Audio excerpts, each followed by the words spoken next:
กินแบบประหยัดแต่ก็มีประโยชน์ดีๆต่อร่างกายได้คือกันสบายดีมักอื้อนี่นะมีไขมันต่ำน้ำตาลน้อยแต่มีใยอาหารสูงที่ช่วยในระบบขับถ่ายและเฮ็ดให้เฮาอิ่มท้องได้ดนไขมันน้อยน้ำตาลน้อยแต่มีวิตามินเอที่สูงช่วยบำรุงสายตา3หน่วยนี้50,000กีบปลูกภายในประเทศเฮาอยู่ทางแขวงภาคเหนือเนาะเพิ่นเอามาขายในแขวงสะหวรรณเขตนี่แซ่บคักได้50,000กีบราคาประหยัดถ้าเทียบกับว่าเฮาต้องซื้ออันที่นำเข้าหรือออกไปซื้อทางนอกประเทศถ้าจะเว้าแล้วพืชผักภายในบ้านเฮาที่ปลูกเนาะบ่ว่าภาคเหนือภาคใต้คักอยู่ใดแล้วก็มีหลายอย่างโดยเฉพาะแถวเขตแขวงขมวนแขวงสะหวรรณเข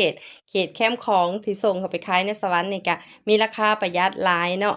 กินประหยัดแต่ก็มีประโยชน์ต่อร่างกายคือกันได้บ่แม่นว่าข้อยมัวแต่ประหยัดบัดนี้มาเว้าเรื่องเมนูนี้เป็นเมนูที่เฮ็ดยากพอสมควรสำหรับข้อยเพราะว่าการตัดสินใจเวลาจะโป่งว่านึ่งแล้วนี่สุกบ่สุกเวลาที่ข้อยจะตัดสินใจโป่งหม้อหนึ่งบักอื้อสังขยานี่ยากเพราะว่าข้อยย้านมันบ่สุกเนาะจนบางเทื่อก็ไฟไหม้หม้อส่วนผสมก็มีแต่แนวมีประโยชน์ต่อร่างกายบักอื้อที่มีประโยชน์โปรตีนดีๆจากไข่เป็ดและไข่ไก่น้ำตาลและก็กะทิแนวละน้อย